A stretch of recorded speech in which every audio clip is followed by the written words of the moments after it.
And welcome back to the Nutmeg. We're going to start off with a cut of salt cars. We're going to go deliver those. These came in on a 16-car train into the yard, and with these 5 cars, it'll be easy enough to get them out of the way because each of the tracks in the yard can only hold 12. So the remaining 11 cars will be easily enough sorted out. So let's get these guys out of the way, and we'll get the cars that are existing on that track, on the salt track. We're going to get those over onto the storage track, and then we can start our sorting and breaking down of this inbound train for local industries and that sort of thing. One of those industries is going to be just like the salt here, salt industry. It's up on this level of the layout. It's called Whitney Blake, and that is a wire manufacturer. So we've got a box car and a plastics car heading over there, but both of those are buried inside of the track, and we'll get to those in a little bit. But in any case, this is our first real video of on the new layout, and I'm actually kind of really liking the way that the trains are able to move on this track. It's a lot more prototypical than my other layout, which was only 10 feet long, and you could only get like a train that was, a few cars long. This one, we could do 16 cars and not really have much of an issue. So like in my other videos, or in my last video, I showed off the top level and kind of what I'm doing. That whole top level is for the switching yard, which is where we're at now. And each of the sorting tracks holds 12 cars, and the lead is long enough to take an entire cut plus the locomotives, and start sorting those things out.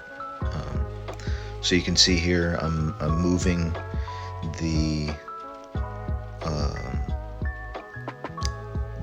cars that were in the industry.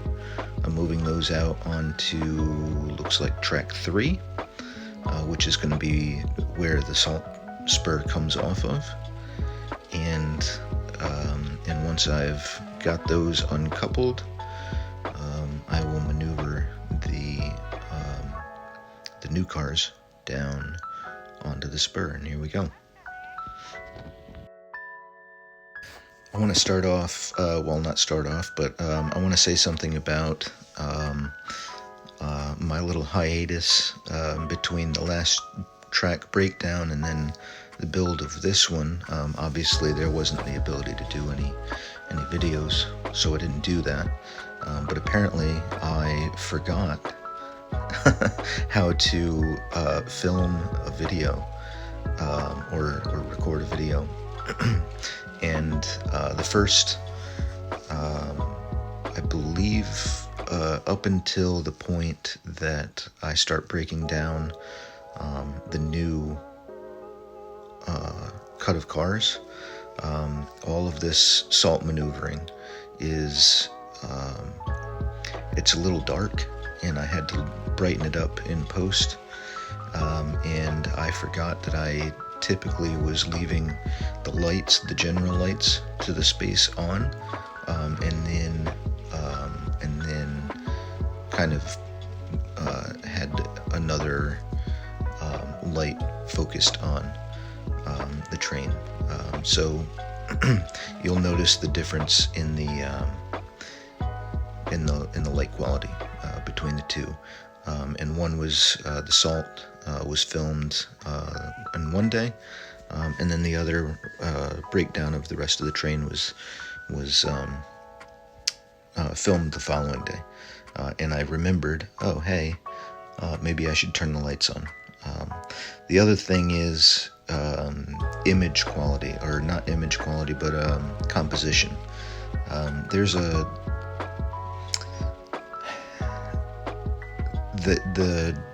composition of the latter part of the video is a bit static, and I think I'm going to have a little bit of a learning curve to figure out how best to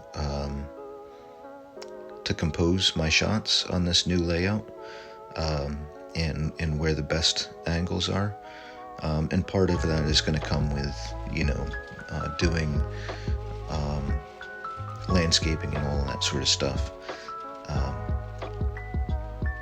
to allow for like a little bit of a layering within the scene and that sort of thing, kind of like what I've got going on here. I've got like the end of a bulkhead in the foreground, and then that building in the background, and the train's kind of sliding between the two, sort of layering the scene like that. But there's not too much else other than the Big Lebowski back there in Lego form. And I don't know, the static nature of the rest of the film is, while I was watching it back, I was like thinking to myself, man, I gotta do better on the next one. But I don't know, at least this gets me this one video in the bag, and I can always improve upon it. So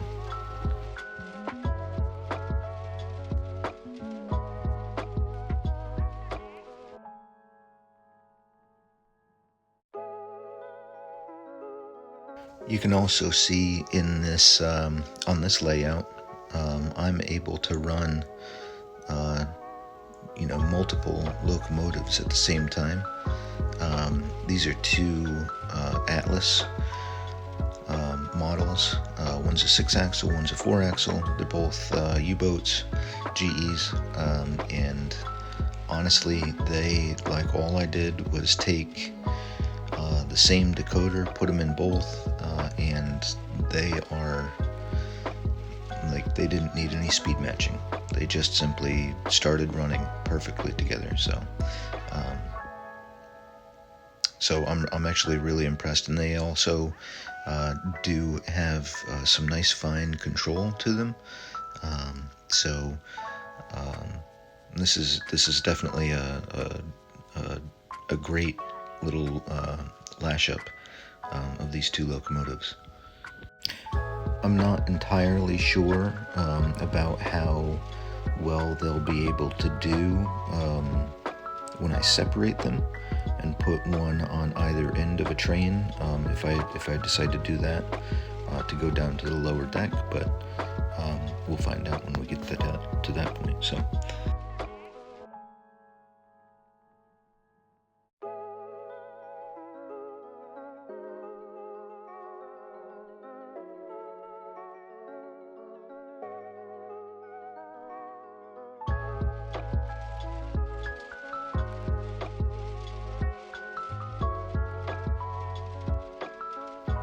here you can see in the background this red boxcar.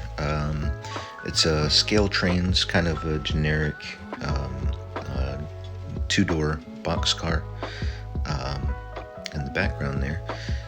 That I gave to my daughter for Christmas with some Sharpie acrylic pens, because she was really interested in the way that I was drawing graffiti on some of my cars, and I was kind of getting into that sort of thing. So I gave that to her, and then she ended up handing it back to me with her graffiti or take on graffiti, and I don't know. It's kind of a nice little car. So she's 8, and she does like to color on things. So I gave her a nice little place where she could create some graffiti. And now we've started running through all of the cars where they're supposed to end up going on the layout, which spur, if it's a trailing spur, facing spur, and what spot number on that spur. And then also which track, because of that position, which track in the sorting yard those want to end up on. So this is kind of like my first attempt at figuring out how to translate the information that I have in my switch list and get it to you so that you kind of know what's going on. And also fit into kind of the sort of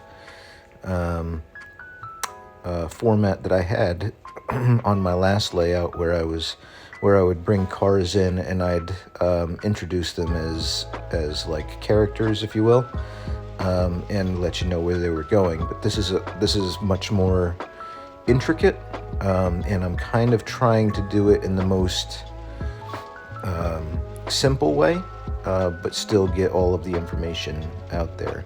And then I think what I'll do is I'll supplement all of that information with an explanation of which cars I'm putting where and why. So like, for instance, this FURX car, this pool car, is a plastics car, and it's heading to Whitney Blake, and I'm going to set that out on track 3, but I'm going to shove farther back because I've got another car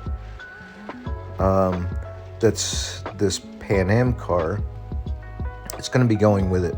Of course, they're in the wrong order. The Pan Am car wants to be on the other side of the pool car, but for right now, we'll just kind of cut these here, and then we'll shove this next tank car. It's a NATX car, and I believe it's next to a UTLX car. Those are both going down to the lower level at Astrochemicals. I'm sorry, it's a Shipix car. And those are going down to Astrochemicals, like I just said, and those are getting set out on track 2. Track 2 is going to be essentially the track that I'm using for all of the trailing spur tracks down on the lower level. And I think there's going to be about a good handful of cars that are going out on one local, and I only have 2 cars, the 2 reefer cars here. There's one, and then the next one. Those 2 cars are going to end up going on their own separate local, because those have a high priority given the fact that they're refrigerator cars. And on top of that local, those 2 are the only 2 that are going to be on a facing spur. So those will go down on an individual train. All the rest are going to end up heading down on a larger local. That's going to take a little bit more time. Obviously, I'm setting these things up as though I have a lower level completed, and I don't yet. I'm just kind of going through the motions here so that I can kind of get a little bit more practiced at sorting my cars. And so here's that UTLX car that I thought was the Shipix car. That's going down to Astrochemicals too, so I'm setting those in with the other 2. And then I will take these reefer cars and shove those onto track 1. Interestingly enough, I don't have any problem clearing this UTLX tank car with these longer cars getting out onto track 1. However, just give it a hot minute, and that MEC car, or Pan Am car, is going to end up having a little bit of difficulty getting around it in the foreground, simply because of the way that I have my turnouts staggered. And for some reason, I don't know why, I put that UTLX car right in the way so that it's fouling that switch. And when I had no idea what the heck was happening when it happens here. Obviously, spoiler alert, right? But it caught me by surprise.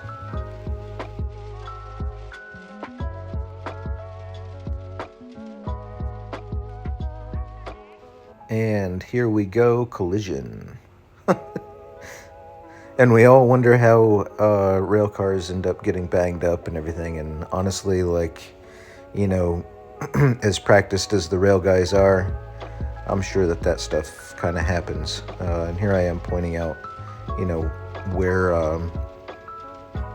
what railroad tie I had marked as showing that track was cleared.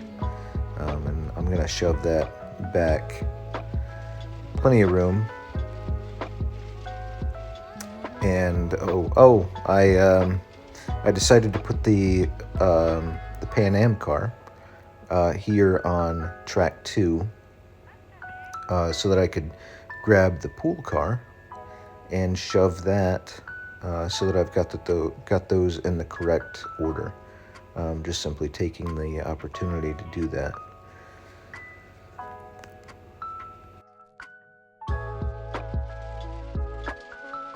This is me being a little bit more rough. I'm not sure what the heck was bothering me at that point in time. And maybe it was just simply, I don't even think that I was annoyed with anything. I'm not even entirely sure what got into me, what made me so rough with that car. But it didn't click, so apparently I wanted to show it who was boss, and here we go again. But this time I'm a little more gentle.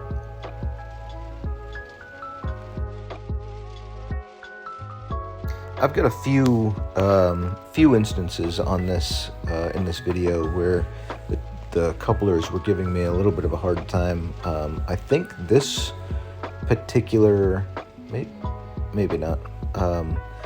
I cut it out, but there was a shelf coupler on one of the tank cars that I don't know how long I spent trying to uncouple that thing, but it was a long time. And I will tell you that the HO scale shelf couplers for tank cars from Katie, they really do work and do not want to let go. And I got them to be a little bit more prototypical, but then they just have simply become a pain in the neck. So I think what I might do is I might take those all out, even though they're more prototypical than the normal couplers on all of the other cars. But I don't know. I think I would rather favor the operability over prototypical, just simply because it makes it much more engaging. Yeah, you know, when you're able to actually couple and uncouple with relative, ease.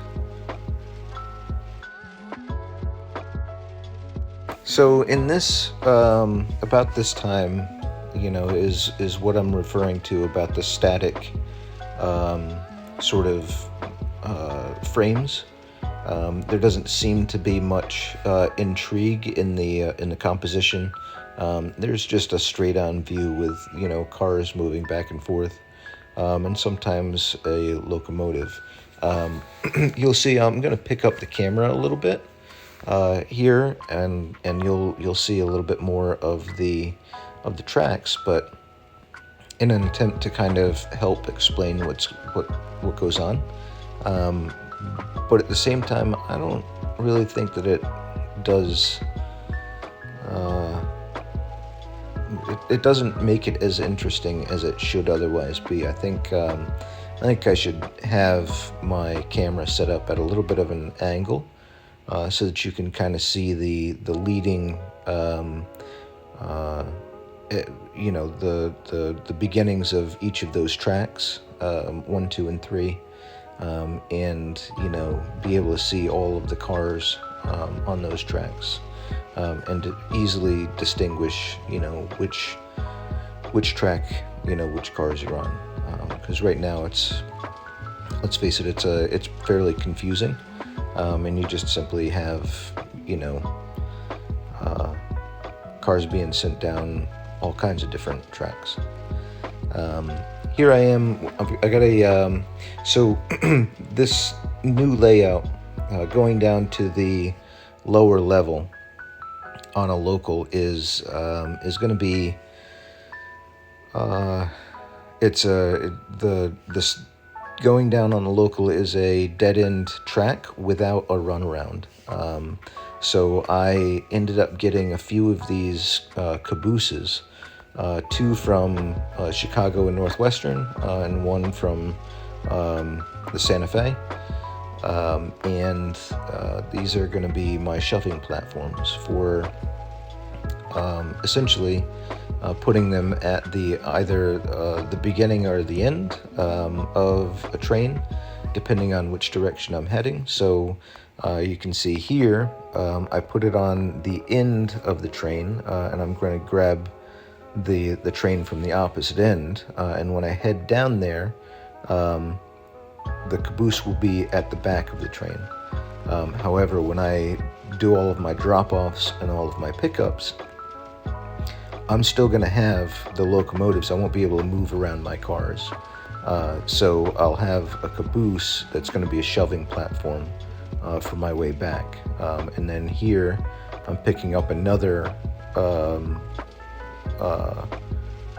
caboose, and I'm going to set that out on the opposite end of the reefer cars, so that those have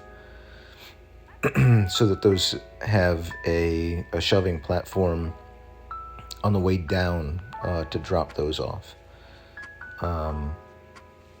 And I think that that's going to be a fairly interesting way of dealing with things. But of course, you could separate the locomotives and send them on either end of your cut of cars and not need a caboose. But I think, I don't know, I feel like having the cabooses make it a little bit more interesting, and make the operations a little bit, well, so they'd be more interesting, and on top of that, having to constantly cut the consist, and then recall the consist, and all of that sort of stuff. I don't quite know how to do that, so I don't know that that's something that I would want to do. Right now, I think what I'm doing is I'm moving things around to kind of clear up one of the 3 tracks, and kind of consolidate 2 of, I think, 1 and 2 onto one track, so that I've got a free track to run around, where I don't have to run around the classification yard using the main line, just simply because I've got enough space for 4 cars to sit on one track, and then I don't need to disperse a couple here and a couple there. So, and then once I get these onto track 1, I'll be able to take track 3 right there in the foreground, this side of the tank cars, run down that track to the other end of the reefer cars and the boxcar and covered hopper, and I'll be able to shove these 4 cars over onto my runaround track here at the yard, where I park my cabooses, and grab a caboose for this end of those reefer cars, because it'll be a long shove from the yard down to the food distributor, and then back again. So here I go. I'm just kind of running around the whole thing, and of course I've got my cut of cars there, Pan Am on the back end of it, just as a foreshadowing of where I'm going.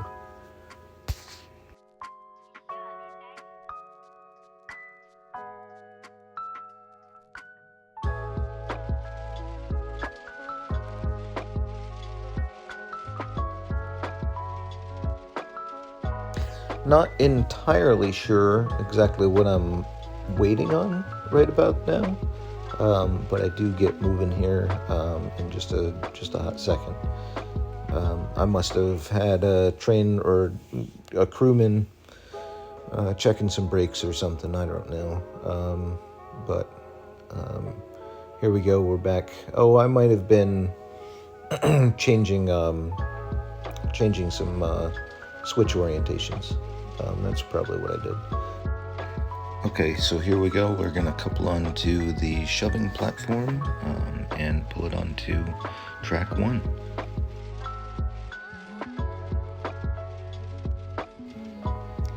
And I'll pull that back onto track number 1.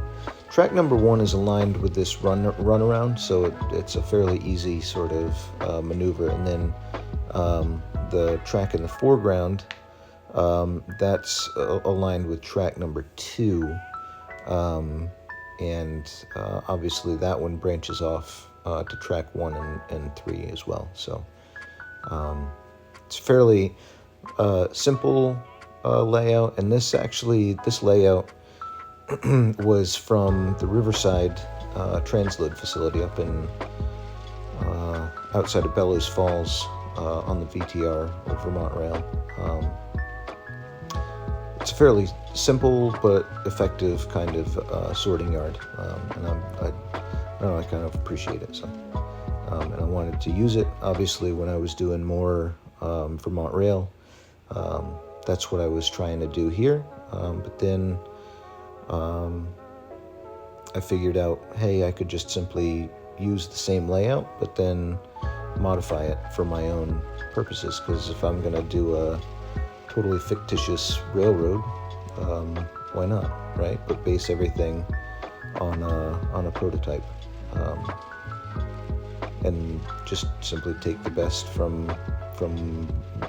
what I see and integrate it into my own railroad. So.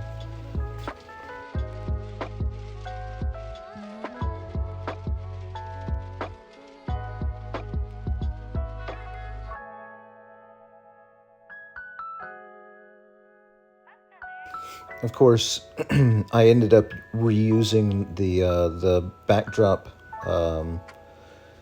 mountains from my last layout. The last layout was supposed to be based up in Vermont, totally fictitious area again, but on the Vermont Rail.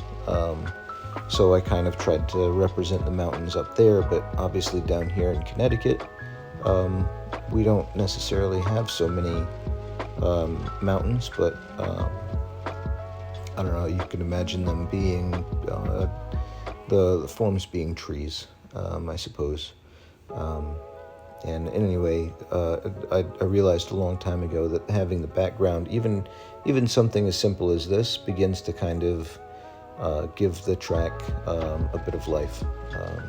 So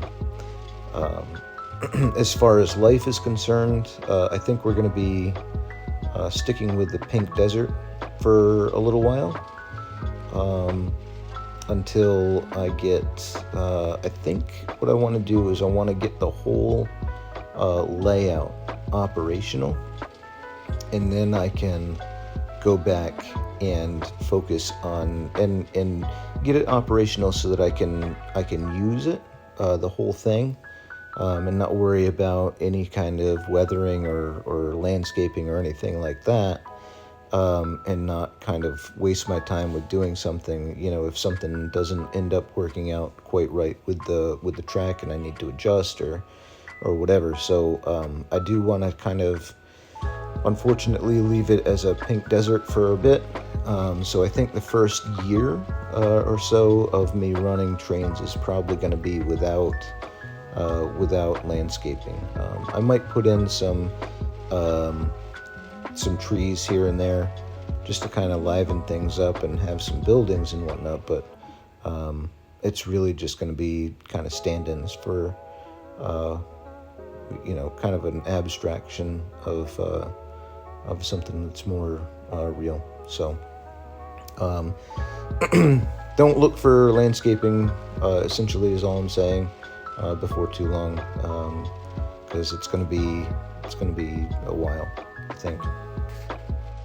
So anyway, here we go. We're gonna pick up 2 cars that are set out at Whitney Blake. Again, that's a wire manufacturing facility, taking in plastic pellets for the sheathing on cable, and then the box cars for the wire and that sort of thing. So I suppose I could use one of these bulkhead flat cars for the spools of wire, but at the same time, I think a box car is a little bit more appropriate. And I was even thinking, like, with the box car, they could take an empty and load it with product to be sent out. But I don't think that I'm going to be exporting anything from this location, just importing is fine. And then it'll end up heading out on the semis to around the local area. Just going to set these cars out here over on the runaround real quick, and then bring the new cars into the industry.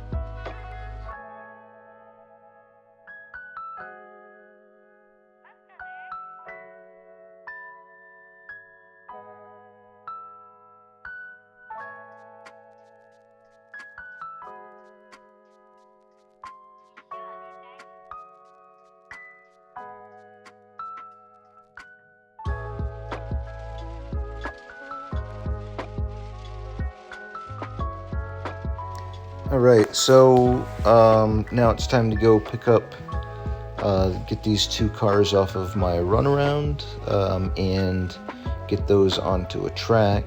And then I think what I'm going to do is go pick up all of my cars that I set out on the storage track. And so I think what I'm going to do is I'm going to pull these guys that I'm hooking up from Whitney Blake, the old ones, put those on track 3, end up going out the other end of the yard onto the main line, because the storage track is across the main line from the sorting track, or sorting yard, and so I got to go out onto the main line to get over to the storage track, and then hook onto all of those cars and bring those down into the sorting yard. And then I think what I'd do is what I'd end up doing is shoving those back onto like that whole chunk of cars, shoving those back onto track 3 to hook onto these guys, so that I've essentially got a train ready to go out to dump these, all of the empties and everything back out onto the interchange that I've got planned. Now what the heck am I doing? Oh, you know what I'm doing? What I've got going on here is I've kind of figured out in this operating session that I want to make sure that I've got at least one track in my sorting yard that's kept open, so that I can run around at any time without fouling without having to go out onto the main line. So what I'm doing here is I'm taking the long cut of cars for one local, and I'm going to stack it onto the same track with the shorter local with the reefer cars, and have essentially the two cabooses right next to each other, right in line with each other, so that it's fairly easy for anybody coming to pick up a cut of cars. They know to cut the two cabooses loose, and each goes to their respective trains. So I'm just going to shove this back to kind of consolidate onto one track, those two local trains, and then I'll have I'll have two tracks empty, and I'll be able to store my outgoing interchange train on one of them as well. So just bear with me while I do my sorting, and should be off fairly soon to pick up the cars off the storage track.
And with this final couple, we can now just simply shove back onto track 2, and now we're all set up. We've got 3 trains at the end of this session set up to go out in my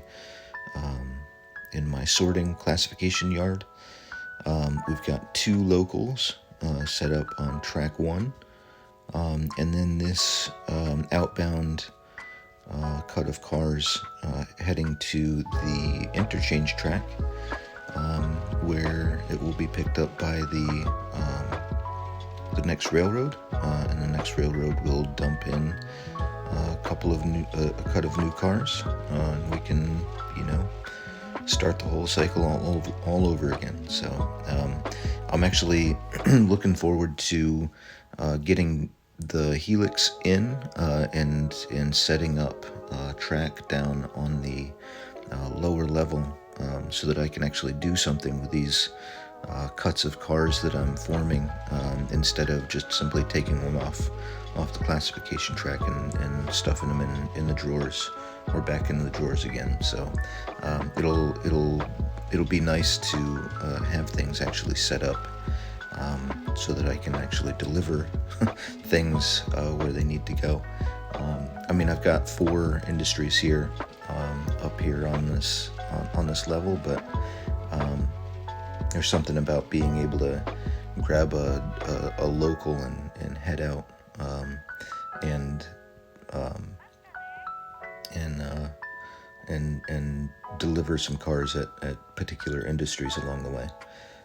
So these 2 cars here didn't fit on track 2, so what we'll have to do is we'll just put these on track 3, and locomotives are going to be moved back so that they're not fouling anything, and just an overview of all of the cars on my sorting tracks. You can see there the 2 shoving platforms right next to each other, and that's about it. Like and subscribe, and we'll see you again. Thanks.